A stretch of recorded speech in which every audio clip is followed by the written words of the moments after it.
ڈھونڈا گے اگر ملکوں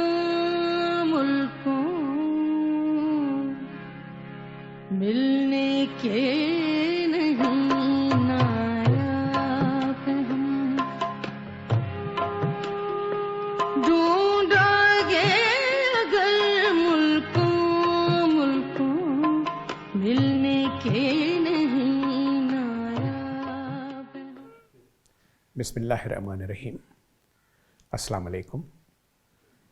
ایئر چیف مارشل فاروق فیروز خان اتنی عظیم شخصیت تھے کہ ان کے بارے میں کوئی گفتگو کرنا بہت مشکل کام ہے، کیونکہ ان کی شخصیت کے بہت سے پہلو تھے۔ وہ وجیح انسان تھے، وہ شفیق انسان تھے، اور ان کی جو ماہرانہ قابلیت تھی بطور پائلٹ، بطور کمانڈر، اس کا کوئی ثانی نہیں۔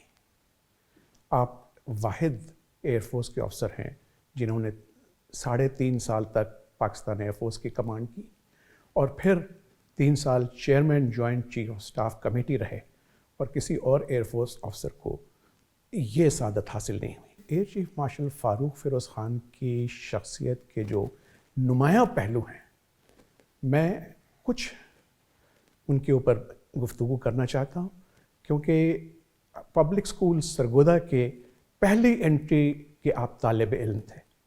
میں خود 15ویں انٹری کا ہوں، وہ مجھ سے 15 سال سینئر تھے، لیکن ان سے جو تعلق رہا اس سلسلے میں تھوڑی سی باتیں بتانا چاہوں گا، اور اس کے بعد بھی ان کے ساتھ بہت سے مواقع ملے مجھے ان سے سیکھنے کے اور ان کے ساتھ کام کرنے کے۔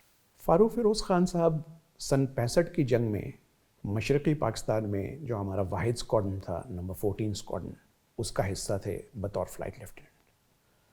اور شاید لوگوں کو یاد ہو، کیونکہ ایک بہت بڑا کارنامہ انجام دیا گیا 7 ستمبر 1965 کو۔ مشرقی پاکستان میں ایک اکلوتا ایئر فورس کا اسکواڈن تھا، اور یہ ڈر تھا کہ اس کے ارد گرد بھارت کے بے شمار آپریشنل اسکواڈنس ہیں، اور بھارت جو ہے وہ مشرقی پاکستان میں تہس نہس کر کے رکھ دے گا۔ لیکن اس وقت کی جو کمانڈ تھی، ان کی جو پلاننگ تھی، اور 14 اسکواڈن جس کا حصہ فاروق بھائی تھے، اس نے 7 ستمبر کو الصبح کلائی کنڈا کے مقام کے اوپر بھارتی ایئر بیس، جو بظاہر F-86 طیاروں کی زد سے باہر تھا، وہاں پہنچے، اور وہاں ان کے کینبرا جہاز لائن سے کھڑے تھے، کیونکہ ان کو گمان میں بھی نہیں تھا کہ پاک فضائیہ یہاں پہنچ سکتی ہے، اور انہوں نے کینبرا طیاروں کو ایسی اسٹریفنگ کی کہ ان سب کی جو ہے وہ دمیں علیحدہ ہو گئیں اور وہ ناکارہ ہو گئے۔ اور یہ بہت ہی زبردست کارنامہ تھا، اور فاروق بھائی اس کا حصہ تھے، اور اسی لیے 14 اسکواڈن کو ٹیل چاپر اسکواڈن کہا جاتا ہے، کیونکہ انہوں نے دشمن کی کلائی تو نہیں مروڑی، اس کی دم مروڑ دی، جس کی وجہ سے بھارت کی جرت نہیں ہوئی کہ وہ مشرقی پاکستان کے اوپر حملہ کرے، اور اتنے کم دفاع کے باوجود ان سب ہوا بازوں نے، جن میں فاروق بھائی شامل تھے، ان کا یہ اعزاز ہے کہ انہوں نے کامیاب دفاع کیا۔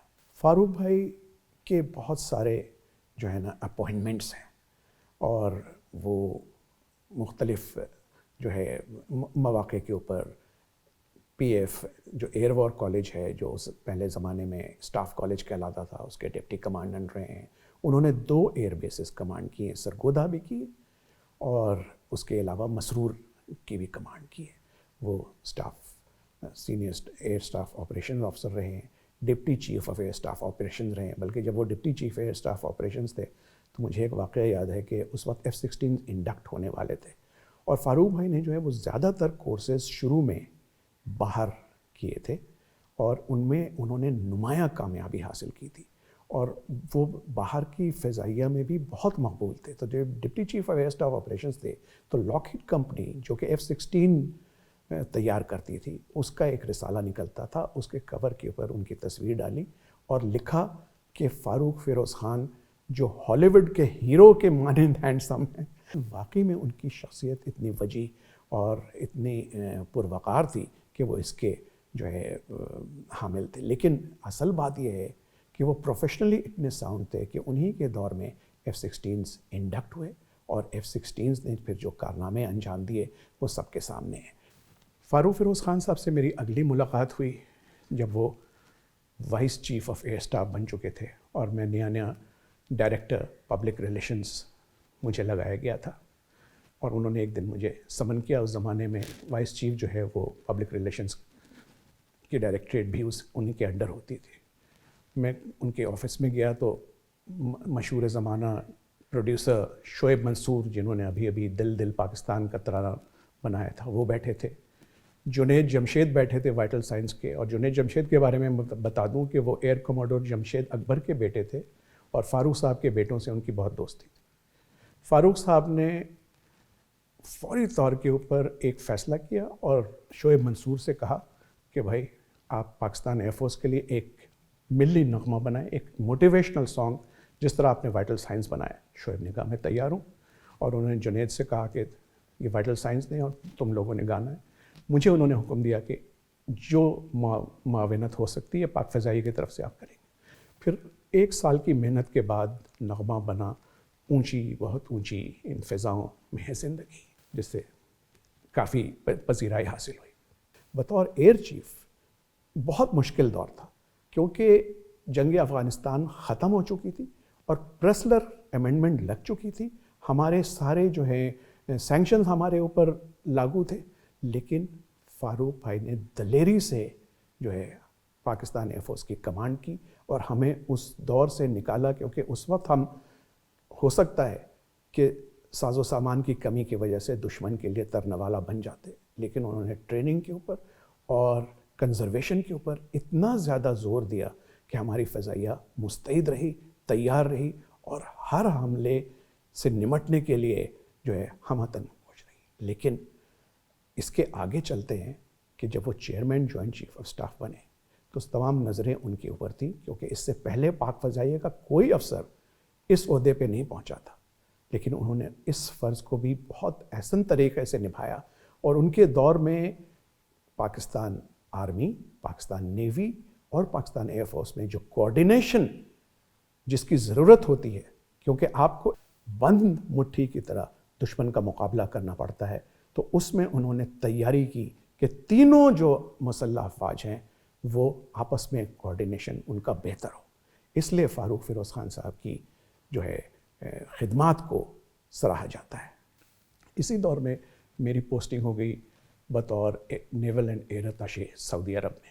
میں ایک ان کی مشفقانہ جو ہے انداز کے بارے میں ایک چھوٹا سا واقعہ بتانا چاہتا ہوں کہ سعودی عرب سے جب میری پوسٹنگ ہوئی تو اس سے ذرا واپس پاکستان آنے کے لیے تو اس سے ذرا سا پہلے ہمارا جو سروس ڈرائیور تھا وہ سینئر ٹیک یا سارجنٹ کے عہدے کا تھا. اس نے غلطی سے بہت برا ایکسیڈنٹ کر دیا. وہ خود تو بچ گیا، لیکن 2 سعودی گاڑیوں کو اس نے بری طرح تباہ برباد کر دیا، اور سعودی پولیس اس کو گرفتار کرنا چاہ رہی تھی، جو کہ گرفتاری تو میں نے رکوا دی کہ ہم سفارت خانے کا حصہ تھے، لیکن انہوں نے کہا کہ اس کو پورا ہرجانہ دینا پڑے گا، جو اس بیچارے کے پاس نہ اتنی رقم تھی نہ میرے پاس تھی. میں نے فاروق بھائی کو فون کیا. فاروق بھائی اس قدر مشفق انسان تھے کہ انہوں نے اگلے ہی دن تمام رقم بھجوا دی، اور یوں اس بیچارے سارجنٹ کی جان بچی. اللہ انہیں جزائے خیر دے. بطور ایئر چیف تو ان کے بہت سے کارنامے ہیں، لیکن چیئرمین جوائنٹ چیف ہونے کی بات کا میں پہلے ذکر کر چکا ہوں. جب وہ ریٹائر ہوئے تو انہوں نے یہ تہیہ کیا، کیونکہ P F public school Sargodha کی وہ پیداوار تھے، تو انہوں نے ہم سب کو، جو ہم پرانے اسٹوڈنٹس تھے اس اسکول کے، بلایا، کہا کہ ہمیں سوسائٹی نے، اس ملک نے اور اس قوم نے اتنی عزت دی ہے کہ ہم آج اس مقام پہ پہنچے ہیں، تو اب ہمارا فرض ہے کہ ہم اس جو ہے اس حق کو واپس کریں قوم کو. تو ہم حیران ہو گئے. ہم نے کہا سر ہم کیسے واپس کر سکتے؟ انہوں نے کہا کہ ہمیں P F public school Sargodha جیسے اسکول بنانے چاہیے جو کہ دور دراز علاقوں میں ہوں، اور ان میں ہم بے شک غریب بچوں کو بھی داخل کریں اور ان کی فل اسکالرشپ ہو، کیونکہ بہت سے بچے جو ہیں وہ بہت ہنرمند ہوتے ہیں، لیکن وہ اعلیٰ تربیت کے لیے ان کے والدین ان کی فیس نہیں دے سکتے. تو ہم ایسے اسکول بنائیں گے اور اس میں ان کو تعلیم دیں گے. اور پھر فاروق فیروز خان صاحب نے سرگودین اسپرٹ ٹرسٹ قائم کی. میں ان کے ساتھ ساتھ کام کرتا تھا. ہم اس جتنی میٹنگز ہوتی تھی اس کے منٹس میں خود ریکارڈ کرتا تھا. پھر ہم لوگ فنڈ ریزنگ کے لیے چلے گئے کیونکہ یہ بہت بڑا پروجیکٹ تھا. لیکن فاروق بھائی کی قیادت میں ہم نے پہلا اسکول سرگودین اسپرٹ ٹرسٹ راشد آباد میں جو ٹنڈو العیار کے پاس ہے وہاں قائم کیا. اور یوں فاروق بھائی نے جو ہے وہ قوم سے کیا ہوا وعدہ کہ وہ اس قرض کو لوٹائیں گے کہ جس قوم نے ہمیں اتنا دیا ہے ہم کیسے دے سکتے ہیں. اور اس اسکول میں آج ایسے ایسے بچے پڑھ رہے ہیں جن کے والدین کبھی بھی ایسی اسکول میں ان کے جو ہے ٹریننگ کا تحمل نہیں ہو سکتا تھا. اسپرٹ ٹرسٹ ان کو فل اسکالرشپ دیتی ہے. اور اسی قسم کے اور اسکول دوسرے دور دراز علاقوں میں مثلا سوابی میں اور بلوچستان میں اور ان جگہوں پہ اب تیار کیے جا رہے ہیں. تو فاروق صاحب نے اس طرح سے ہم لوگوں کو موٹیویٹ کیا کہ ہم اپنا فرض جاری رکھیں. اور جب ان کا جنازہ اٹھا اور ہم لوگ ایئر بیس نور خان کے وی آئی پی ہینگر میں کھڑے تھے صف باندھ کر کے نماز جنازہ پڑھنے, تو ایسا لگ رہا تھا کہ قدرت بھی جو ہے وہ سوگ بنا رہی ہے اور طوفان اور بارش اور ژالہ باری شروع ہو گئی. اور اس صف میں چیئرمین جوائنٹ چیف فارمر اور پرانے ایئر چیفز اور پھر موجودہ دور کے تمام سینئر افسران کے علاوہ میں نے دیکھا کہ ان کے پرانے بیٹ مین, ان کے پرانے ڈرائیور, ان کے پرانے ساتھی اور سب اس ایک ہی صف میں کھڑے جو ہیں سب کی آنکھیں اشبار ہیں. تو میری دعا ہے کہ فاروق بھائی اللہ آپ کو جنت میں اعلیٰ مقام دے اور قوم جو ہے وہ احسان مند ہے کہ آپ نے جو قرض تھے وہ چکا دیے. شکریہ. ڈھونڈا گے